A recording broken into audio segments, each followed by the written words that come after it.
জয় হিন্দ বন্ধুরা, সবাই কেমন আছো? আশা করি তোমরা সবাই খুব ভালো আছো। বন্ধুরা আজকে খুব গুরুত্বপূর্ণ একটা বিষয় নিয়ে আমি তোমাদের সামনে এসেছি। ঐতিহাসিক সাল। এর আগে আমি একটা ভিডিও তোমাদেরকে দিয়েছিলাম ঐতিহাসিক সালের পার্ট 1।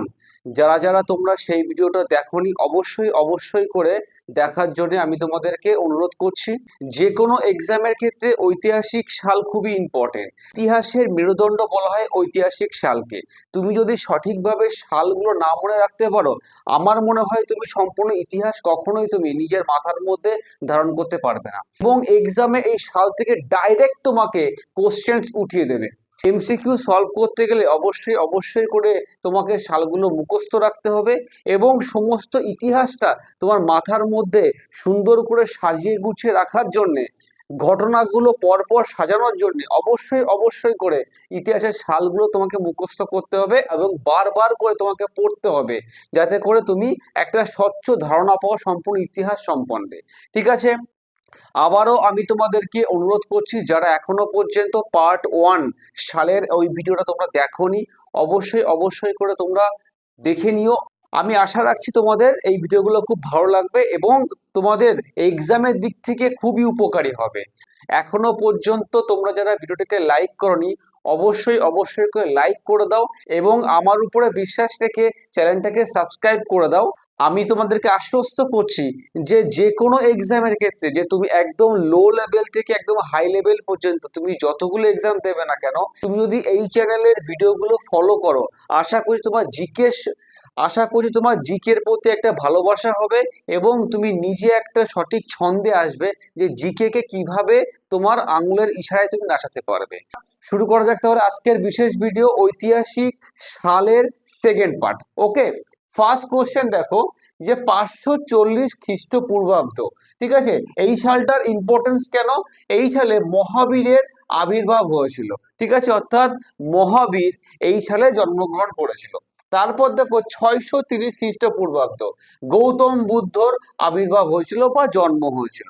ঠিক আছে, 327 থেকে 325 খ্রিস্টপূর্বাব্দ কি হয়েছিল? দ্য গ্রেট আলেকজান্ডার ভারত অভিযান করেছিল। ঠিক আছে, এখান থেকে তোমার সাল তো ইম্পর্টেন্ট, প্লাস এখানে আরেকটা কোশ্চেন আসে যে আলেকজান্ডার কত মাস ভারতে ছিল, তাহলে উত্তর কি হবে?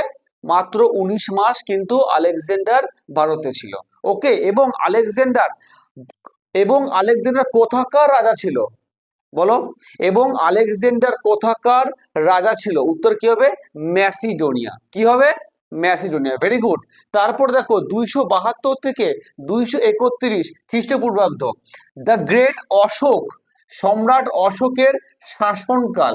ঠিক আছে, যদি তোমাদের এক্সামে আসে যে সম্রাট অশোকের শাসনকালটা উল্লেখ করো, তাহলে 227 থেকে 231 খ্রিস্টপূর্বাব্দ। ওকে, নেক্সট দেখো যে আমাদের সম্রাট অশোক, ঠিক আছে, দ্য গ্রেট অশোক, জীবনের শেষ যে যুদ্ধটা লড়েছিল তার নাম কি? কলিঙ্গ যুদ্ধ। তার সাল কত? 261 বিসি। ওকে, ভেরি ভেরি ইম্পর্টেন্ট বন্ধুরা, কলিঙ্গ যুদ্ধ। এই যুদ্ধের পরে সম্রাট অশোক কিন্তু বৌদ্ধ ধর্ম গ্রহণ করেছিল, এবং এই যুদ্ধের ফলে সম্রাট অশোকের জীবনে এতটা একটা গভীর ক্ষত সৃষ্টি হয়েছিল যে এই কলিঙ্গ যুদ্ধ করার পরে তিনি একদম শান্তির পথ অবলম্বন করে আর জীবনে কোনো যুদ্ধ কিন্তু তিনি অংশগ্রহণ করেন না। তাহলে এই কোশ্চেনে তোমাদের ঘুরিয়েও আসতে পারে যে সম্রাট অশোকের জীবনের শেষ যুদ্ধের নাম কি? তাও কিন্তু উত্তর কি হবে তোমাদের? কলিঙ্গ যুদ্ধ। সাল কত? 261। ওকে, নেক্সট দেখো 399 থেকে 414, ভেরি ভেরি ইম্পর্টেন্ট, বারবার এক্সামে আসে যে ফাহিয়েন একজন কি? চৈনিক পরিব্রাজক। অর্থাৎ অর্থাৎ চীন দেশ থেকে আমাদের দেশে ভারতবর্ষে কি সে ভ্রমণ করতে এসেছিল। বারবার এক্সামে আসে যে তার কোন সময় এসেছিল এবং কত বছর ছিল। 399 থেকে 414, অর্থাৎ দীর্ঘ 15 বছর কিন্তু তিনি ভারতবর্ষে ছিলেন। ঠিক আছে, কে ছিল? ফাহিয়েন। কার সময় এসেছিল? অবশ্যই অবশ্যই করে তোমরা আমার কমেন্ট সেকশনে লিখবে যে ফাহিয়েন কোন রাজার শাসনকালে ভারতবর্ষে এসেছিল। ঠিক আছে, তারপর দেখো 700 712 আরব জাতি সিন্ধু বিজয়, ভেরি ভেরি ইম্পর্টেন্ট। আমি স্টার মার্ক দিচ্ছি। এখানে প্রত্যেকটা কোশ্চেন একদম বাছাই করা কোশ্চেন, কোনো না কোনো এক্সামে অবশ্যই করে এসেছিল এবং আপকামিং এক্সামগুলোতে 100% আসার সম্ভাবনা আছে। ঠিক আছে, তাহলে কি বললাম, 712 সালটা কেন ইম্পর্টেন্ট, সেটা হচ্ছে আরব জাতি সিন্ধু বিজয় করে, অর্থাৎ আরব জাতিরা সিন্ধু দেশটাকে কিন্তু বিজয় করে। ওকে, নেক্সট দেখো যে 1000 থেকে 1026 অর্থাৎ 1000 সাল থেকে 1026 সাল পর্যন্ত কেন ইম্পর্টেন্ট, এই সময় সুলতান মাহমুদ, ঠিক আছে, এই সময় কে এসেছিল ভারতে, সুলতান মাহমুদ কিন্তু ভারতে আক্রমণ করেছিল। যদি বলা হয় তিনি কতবার আক্রমণ করে, কি হবে উত্তর, অবশ্যই করে কি হবে, 17 বার আক্রমণ করে। কোন সালে এসেছিল, 1000 থেকে 1026, অর্থাৎ দীর্ঘ 26 বছর কিন্তু তিনি ভারতবর্ষকে আক্রমণ করে। কতবার আক্রমণ করে, 17 বার। কে আক্রমণ করে বলো, সুলতান মাহমুদ। ভেরি গুড, সাবাস। তারপর দেখো 1001, 1001-এ কি হয়, এই সুলতান মাহমুদ, এই সুলতান মাহমুদের কাছে কে, জয়পাল, ঠিক আছে, ইনি হচ্ছে শাহী বংশীয় রাজা। কি হবে, শাহী বংশের রাজা। শাহী বংশের রাজা জয়পাল কিন্তু সুলতান মাহমুদের কাছে 1001 সালে আত্মসমর্পণ করেছিল। ঠিক আছে, সুলতান মাহমুদের কাছে কে আত্মসমর্পণ করেছিল, কি হবে, জয়পাল। কোন বংশীয় রাজা, শাহী বংশীয় রাজা।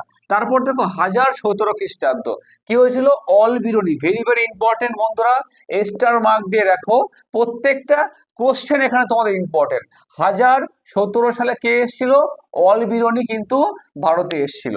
ঠিক আছে, তারপর দেখো 1025 সাল, কেন ইম্পর্টেন্ট, ভেরি ভেরি ইম্পর্টেন্ট, কারণ এই সালে এই সুলতান মাহমুদ কি করেছিল, সোমনাথ মন্দির লুণ্ঠন করেছিল।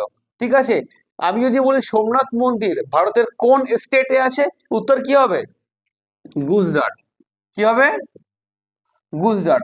এইবার দেখো 1091 সাল, কেন ইম্পর্টেন্ট, তরাইনের প্রথম যুদ্ধ হয়েছিল, তার ঠিক 1 বছর পরে হচ্ছে 1192 সালে। ঠিক আছে, এবং 1221 সালে, এবং 1221 সাল কেন ইম্পর্টেন্ট, 1221 সাল ইম্পর্টেন্ট হচ্ছে মঙ্গল নেতা চেঙ্গিস খা ভারত আক্রমণ করে। ঠিক আছে, তাহলে কি হলো, 1221 সাল ইম্পর্টেন্ট কেন, মঙ্গল নেতা চেঙ্গিস খান কিন্তু এই সময় ভারতবর্ষকে আক্রমণ করে। ঠিক আছে বন্ধুরা, এখনো পর্যন্ত তোমরা যারা লাইক করোনি ভিডিওতে, অবশ্যই করে লাইক করে দাও এবং তোমরা কমেন্ট সেকশনে অবশ্যই লিখে দেবে যে তোমাদের ভিডিওগুলো কেমন লাগছে।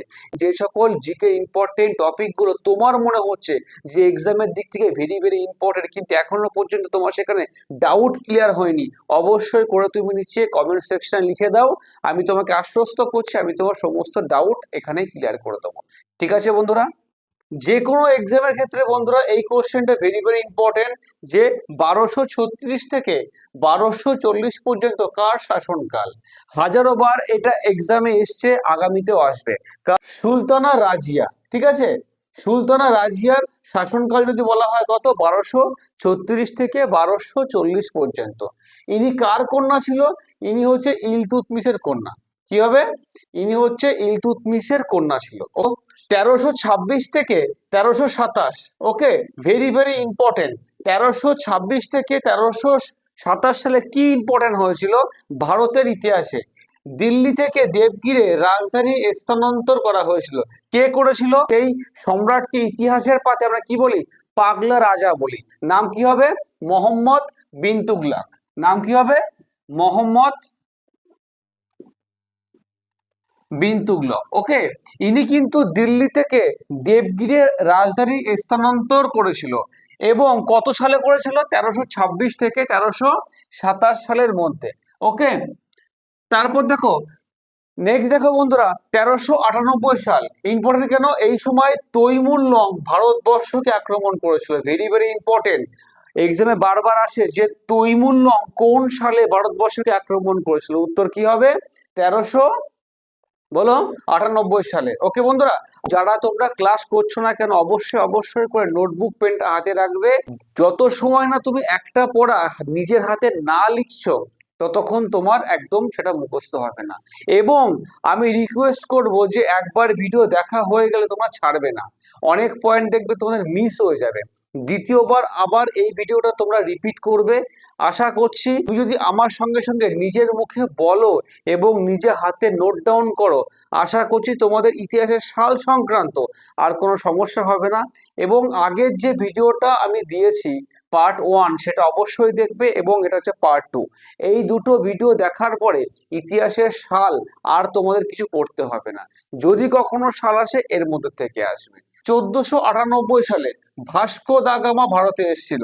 ঠিক আছে, ভাস্কো দা গামা ভারতে এসেছিল। এই ভাস্কো দা গামার বাড়ি কোথায় ছিল? পর্তুগাল। ঠিক আছে, কি হবে? পর্তুগাল। হ্যাঁ একদম, যেখানে আমাদের CR7 এর বাড়ি। এবং সে যখন এসেছিল ভারতে, কোন বন্দরে সে এসেছিল? কি নাম হবে? কালিকট বন্দর। কি হবে?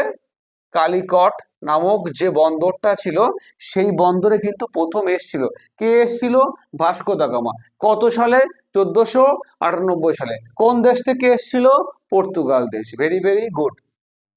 তারপর দেখো 1526 সাল, ইম্পর্টেন্ট কেন? এই সালে পানিপথের প্রথম যুদ্ধ হয়েছিল, সবাই আমরা জানি। তারপর দেখো 1529 সাল, ইম্পর্টেন্ট কেন? ঘরঘোড়ার যুদ্ধ। 1530 সাল কি হয়েছিল? এই এই সালে বাবরের মৃত্যু হয়েছিল, এবং বাবরের পরে কে সিংহাসনে বসে? বাবার হলো আবার জ্বর সারিল ঔষধে। তাহলে একদম ফার্স্ট কি হবে? বাবর। সেকেন্ড কি হবে? হুমায়ুন। বাবার হলো, তারপরে কি আছে? আবার এসছে, আবার মিন্স হচ্ছে আকবর। তারপরে কি? জ্বর। বাবার হলো আবার জ্বর। জ্বর মানে কি? জাহাঙ্গীর। সারিল, সারিল মানে কি? শাহজাহান। ঔষধে, ঔষধে মানে কি? ঔরঙ্গজেব। ঠিক আছে, নেক্সট সালে কি হবে? বাবরের মৃত্যুর পরে, ঠিক আছে, কে সিংহাসনে বসে? হুমায়ুন বসে অবশ্যই করে। কত সালে হয়েছিল এই দুটো ঘটনা? অর্থাৎ বাবরের মৃত্যু এবং হুমায়ুনের সিংহাসন লাভ, দুটোই কিন্তু 1530 সালে হয়েছিল। তো যে 1538 সালে কি হয়েছিল? শেরখা বাংলা জয় করে। ভেরি ভেরি ইম্পর্টেন্ট, যে শেরখা কত সালে বাংলা জয় করে? উত্তর কি হবে? 1538 সালে। তার চৌষট যুদ্ধ, চৌষট যুদ্ধ হয়েছিল কত সালে? 1539 সালে। Very very good. ঠিক আছে, তারপরে দেখো যে বিল্লগ্রামের যুদ্ধ বা কনৌজের যুদ্ধ কত সালে হয়েছিল? 1540 সালে। ভেরি, খুব খুব ইম্পর্টেন্ট, এই দুটো খুব ইম্পর্টেন্ট। যে চৌষট যুদ্ধ কত সালে হয়েছিল? 1539 সালে। এবং বিল্লগ্রামের যুদ্ধ বা কনৌজের যুদ্ধ, এক্সামে কিন্তু যে কোনো তোমাদের একটা নাম দিয়ে দেবে, এই জন্য তোমরা দুটো নামে কিন্তু মনে রাখবে, বিল্লগ্রামের যুদ্ধ এবং কনৌজের যুদ্ধ, দুটো কিন্তু একই যুদ্ধের নাম। সালটা কি হবে? 1540 সাল। ঠিক আছে, তারপরে দেখো সরহিন্দের যুদ্ধ, ভেরি ভেরি ইম্পর্টেন্ট। সরহিন্দের যুদ্ধ 1555 সালে। ওকে, সরহিন্দের যুদ্ধ কত হবে? 1500 বলো 55 সালে। এবং এই যুদ্ধের ফলে কি হয়? হুমায়ুন যখন সিংহাসন লাভ করে, তখন কি হয়? শেরশাহ, শেরশাহ কি করে? শেরশাহ কিন্তু হুমায়ুনের রাজত্ব থেকে তাকে তাড়িয়ে দেয়। ওকে, তাকে কি করে? তাড়িয়ে দেয়। এবং সেই মোগল সাম্রাজ্যের সিংহাসনে কে বসে? শেরশাহ বসে। শেরশাহ কিন্তু মোগল সাম্রাজ্যের কেউ না, শেরশাহ হচ্ছে হুমায়ুনকে তাড়িয়ে সেই মোগল সাম্রাজ্যে বসে। এবং এই যে 1555 সালের যে যুদ্ধ, কি নাম? সরহিন্দের যুদ্ধ। এই যুদ্ধের ফলে কি হয়েছিল? হুমায়ুন আবার পুনরায় তার রাজত্ব ফিরে পেয়েছিল। সেই যুদ্ধের নাম কি? যদি বলা হয় যে কোন যুদ্ধের ফলে, যদি বলা হয় যে কোন যুদ্ধের ফলে হুমায়ুন তার হারানো রাজ্য ফিরে পেয়েছিল, কি হবে? সরহিন্দের যুদ্ধ। কত সাল বললে কি হবে? 1555 সালে। ঠিক আছে বন্ধুরা, নেক্সট দেখো বন্ধুরা, 1556 সালে কি হয়েছিল? পানিপথের দ্বিতীয় যুদ্ধ হয়েছিল। এবং এই বছরই অর্থাৎ 1556 সালেই কিন্তু হুমায়ুনের মৃত্যু হয়। ঠিক আছে, এই 1556 সালেই কিন্তু হুমায়ুনের মৃত্যু। অর্থাৎ হুমায়ুনের জীবনের যে ইচ্ছা ছিল যে আমার হেরে যাওয়া সাম্রাজ্যটা আমি ফিরে পাবই, তার ঠিক 1 বছর পরে তার মনে যত আশা সমস্ত সে পূর্ণ হয়ে গেছে, এবং সে একদম শান্তিতে মারা গেছে। ঠিক আছে, তাহলে কি করে আমাদেরকে মনে রাখতে বোঝা গেল যে 1555 সালে হুমায়ুনের সমস্ত ইচ্ছা পূরণ হয়ে গেছে, তার ঠিক 1 বছর পরে সে কি হলো? মারা গেছে। এবং সেই বছরে কি হয়েছে? 1556 সালে কি হয়েছিল? পানিপথের দ্বিতীয় যুদ্ধ হয়েছিল। এবং যেটা ফার্স্ট হয়েছিল, পানিপথের প্রথম যুদ্ধ কি হয়েছিল? 1500 কত সালে বলো? সালে, ভেরি ভেরি গুড। এইবার দেখো নেক্সট 1556 থেকে 1605। ওকে, 1556 থেকে 1605, এটা কি হলো? আকবরের রাজত্বকাল। দেখো বন্ধুরা, এই যে 1556 সালে যে দ্বিতীয় পানিপথের যুদ্ধ হলো, এইখানে কি হচ্ছে? আকবরের সাথে হিমুর কিন্তু যুদ্ধ হয়। আকবরের যে অভিভাবক ছিল তার নাম কি হচ্ছে? বৈরম খাঁ। বৈরম খাঁর সাথে কিন্তু হিমুর আসল যুদ্ধ হয়। রাজা কে ছিল? রাজা কিন্তু আকবর ছিল। এই যুদ্ধে কি হয়? এই যুদ্ধে কি হয়? বৈরম খাঁ অর্থাৎ আকবর, আকবর কিন্তু কি করে? হিমুকে হারিয়ে দেয়, এবং হিমুকে হারিয়ে দিয়েই তার রাজত্বকাল কিন্তু শুরু হয়ে যায়। সাল কত? 1556 থেকে 1605 পর্যন্ত। এই 1605 সালে কিন্তু আকবর মারা যান। ঠিক আছে, যদি এবার তোমাদের কাছে এই কোশ্চেনটা আসে যে আকবরের রাজত্বকাল বলো, আশা করছি তোমাদের আর কোনো সমস্যা থাকবে না। কি হবে? 1556 সাল, অর্থাৎ ঠিক দ্বিতীয় পানিপথের যুদ্ধ জয়লাভ করলো এবং আকবরের রাজত্বকাল কিন্তু শুরু হয়ে গেল। শেষ কত সালে হলো? 1605 সালে। Very very good. তারপরে দেখো 1556 সালে আর একটা খুব ইম্পর্টেন্ট হয়েছিল, কি? তাল্লিকোটার যুদ্ধ। Very very important. কি হবে? তাল্লিকোটার যুদ্ধ, এবং এই যুদ্ধের ফলে বিজয়নগর সাম্রাজ্য কিন্তু ধ্বংসপ্রাপ্ত হয়। ঠিক আছে, তাহলে বলা হয়, যদি তোমাদেরকে যদি আমি জিজ্ঞাসা করি যে বিজয়নগর সাম্রাজ্য কোন যুদ্ধের ফলে ধ্বংসপ্রাপ্ত হয়, কি হবে? তাল্লিকোটার যুদ্ধ। সাল কি হবে? 1556। ঠিক আছে, হলদিঘাটের যুদ্ধ এবং আকবরের বাংলা জয় একই সালে হয়েছিল। কোন সাল? 1576 সালে। ঠিক আছে, আকবর কত সালে বাংলাকে জয় করে? কি হবে উত্তর? 1576 সালে। এবং হলদিঘাটের যুদ্ধ কত সালে হয়? সেটাও কিন্তু কি হবে? 1576 সালে। ওকে, তারপরে দেখো দিন ই ইলাহি। ঠিক আছে, দিন ই ইলাহি একটা ধর্মীয় একটা প্রচার, সেটা কে করেছিল? আমাদের সম্রাট আকবর করেছিল। কত সালে করেছিল? 1582 সালে করেছিল। বন্ধুরা, এই কোশ্চেনটা অনেকবার এসছে এক্সামে, আগামীতেও আসবে, যে দিন ইলাহি কে প্রবর্তন করে? আকবর প্রবর্তন করে। কত সালে প্রবর্তন করে? 1582 সালে প্রবর্তন করে। ঠিক আছে, ইস্ট ইন্ডিয়া কোম্পানি স্থাপন। অনেক বইতে 1599 সাল থাকে, অনেক বইতে আবার তোমাদের 1600 সাল থাকে। যে কোনো একটা মনে রাখবে যে 1599 সাল থেকে 1600 সালের মধ্যে কিন্তু এই ইস্ট ইন্ডিয়া কোম্পানি স্থাপন করা হয়েছিল। ঠিক আছে বন্ধুরা, তারপরে আসি 1606 সালে। কি হয়েছিল? গুরু অর্জুন সিংকে হত্যা করে। ঠিক আছে, গুরু অর্জুন সিংকে হত্যা করে। সাল কত হবে? সাল হবে হচ্ছে 1606 সালে। ওকে, তারপরে আছে 1615 সাল। কেন important? Thomas Roe, sir Thomas Roe কিন্তু ভারতে এসেছিল এই সময়টা। কার আমলে এসেছিল? কোন মোগল শাসকের আমলে হবে? তাহলে কি হবে? বলো কি হবে? জাহাঙ্গীর। কি হবে?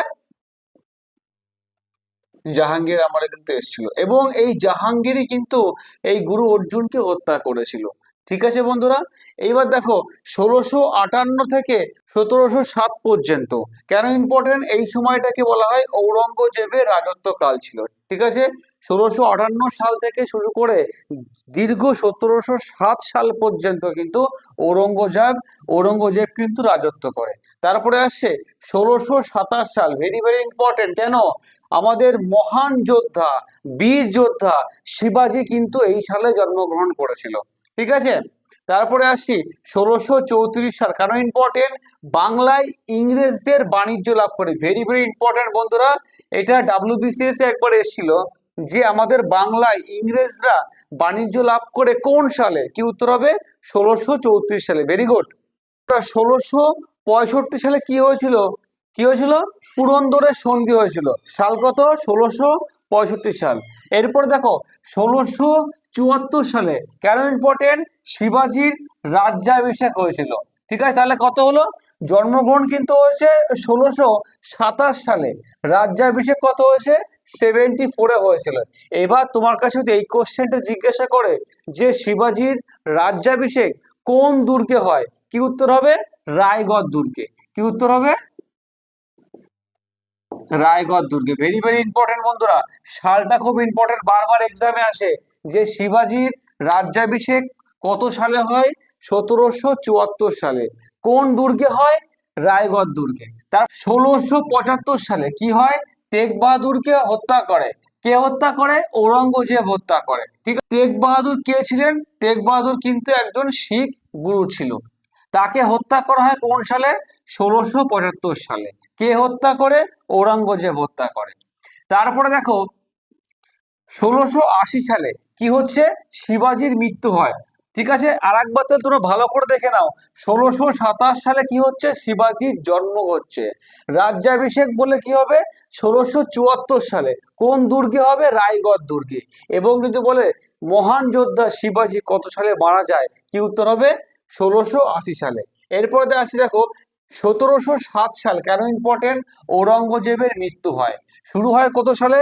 সে কিন্তু শাসক হিসেবে 1658 সাল থেকে শুরু করে 1707 সাল পর্যন্ত মোগল সাম্রাজ্যের সর্বশেষ শক্তিশালী রাজা কে ছিল বা সম্রাট কে ছিল? তাহলে উত্তর কি হবে? ঔরঙ্গজেব। যে ফারুকশিয়ার ফরমান কত সালে দেওয়া হয়? 1717 সালে কিন্তু ফারুকশিয়ার ফরমানটাকে দেওয়া হয়। 1739 সালে কি হয়েছিল? নাদির শাহ দিল্লি আক্রমণ করেছিল। কে আক্রমণ করেছিল? নাদির শাহ আক্রমণ করেছিল। কত সালে করেছিল? 1739 সালে করেছিল। তারপরে দেখো 1757 সালে কি হয়েছিল? সবার থেকে ইম্পর্টেন্ট কি? পলাশির যুদ্ধ হয়েছিল। ঠিক আছে, আর একটা ইম্পর্টেন্ট হয়েছিল কি? আলিগড়ের সন্ধি হয়েছিল। এই দুটোই কিন্তু সালটা মনে রাখতে হবে, 1757 সালে। এক কি হয়েছিল? পলাশির যুদ্ধ হয়েছিল, এবং আরেকটা কি হয়েছিল ইম্পর্টেন্ট? আলিগড়ের সন্ধি। এই সালেই কিন্তু স্বাক্ষরিত হয়েছিল। 1761 সালে কি হয়েছিল? পানিপথের তৃতীয় যুদ্ধ হয়েছিল। ঠিক আছে, পানিপথের তৃতীয় যুদ্ধ হয়েছিল কত সালে? 1761 সালে। আমি যদি বলি প্রথম কত সালে হয়েছিল? 1526 সালে। সেকেন্ড কত? 1556 সালে। কিন্তু থার্ড হলে কি হবে? 1700 কত সালে? 61 সালে। এবার 1764 সালে কি হয়? বক্সারের যুদ্ধ হয়। কি হবে? বক্সারের যুদ্ধ হবে। 1765 সাল ইম্পর্টেন্ট কেন? এই সালে ইস্ট ইন্ডিয়া কোম্পানি, কোন কোম্পানি? ইস্ট ইন্ডিয়া কোম্পানি কি করেছিল? দেওয়ানি লাভ করেছিল। আর যদি বলা হয় যে ইস্ট ইন্ডিয়া কোম্পানি কত সালে দেওয়ানি লাভ করে, কি হবে? 1765 সাল। তারপরে দেখো 1784 সাল। কেন ইম্পর্টেন্ট? পিটের ভারত শাসন আইন এই সালে কিন্তু সংরক্ষিত হয়, এবং ম্যাঙ্গালোর সন্ধি হয়। Very very important. তাহলে ম্যাঙ্গালোরের সন্ধি কত সালে হয়? 1784 সালে। এবং এই সালেই কিন্তু হয় কি? পিটের ভারত শাসন আইন প্রবর্তিত হয়। দুটো কিন্তু একই সাল। কি হবে? 1784 সালে। Very good. তারপরে আসে 1792 সালে। কেন ইম্পর্টেন্ট? শ্রীরঙ্গপত্তমের সন্ধি হয়েছিল। কি সন্ধি হয়েছিল? শ্রীরঙ্গপত্তমের সন্ধি হয়েছিল। কত সালে? 1700 সাল কত হবে? 1792 সালে। নেক্সট দেখো 1793 সালে কি হয়েছিল? কর্নওয়ালিসের দ্বারা কি প্রবর্তিত হয়েছিল? চিরস্থায়ী বন্দোবস্ত। Very very important. এখান থেকে তোমাদের দুটো কোশ্চেন উঠে আসছে। চিরস্থায়ী বন্দোবস্ত কে প্রবর্তন করেন? Lord Cornwallis. কত সালে প্রবর্তন করেন?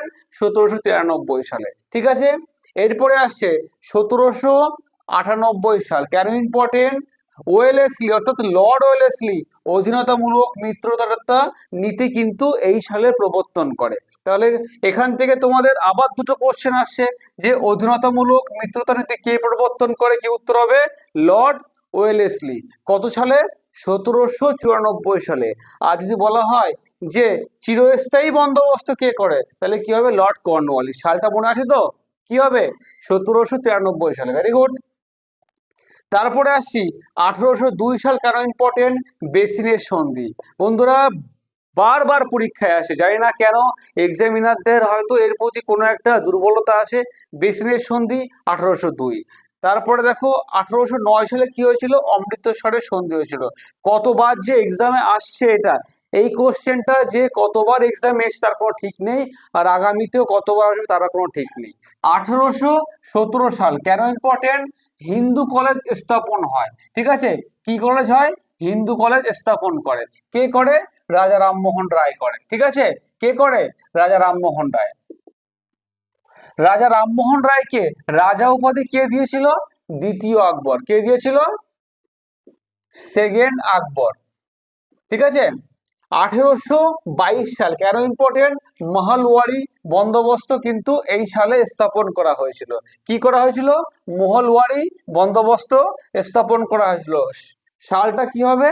1822 সাল। Very good.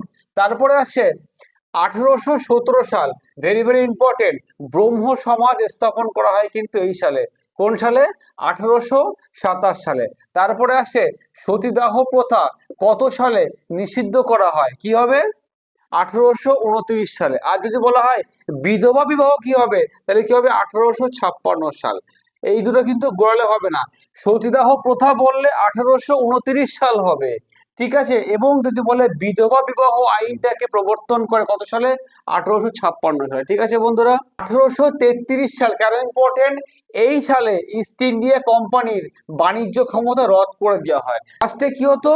ইংরেজরা কি করতো? ইস্ট ইন্ডিয়া যে কোম্পানি ছিল সেই কোম্পানির মাধ্যমে ইংল্যান্ডে কিন্তু তার মূলধন বা লাভ্যাংশটাকে নিয়ে যাওয়া হতো। যখন দেখা যাচ্ছে যে ইস্ট ইন্ডিয়া কোম্পানির যেসব লোকজনগুলো আছে তারা কি করছে, তারা ওখান থেকে অনেক মূলধন তাদের নিজস্ব ভান্ডারে কিন্তু রেখে দিচ্ছে, ইংল্যান্ডে সব টাকা পাঠাচ্ছে না। সেই সময় 1833 সালের একটা অ্যাক্ট করা হয়, তাকে হচ্ছে চার্টার অ্যাক্ট বলা হয়। সেই অ্যাক্টের মাধ্যমে কি করা হয়? ইস্ট ইন্ডিয়া কোম্পানি থেকে বাণিজ্যিক যত ক্ষমতা ছিল সব ক্ষমতা কি করা হয়?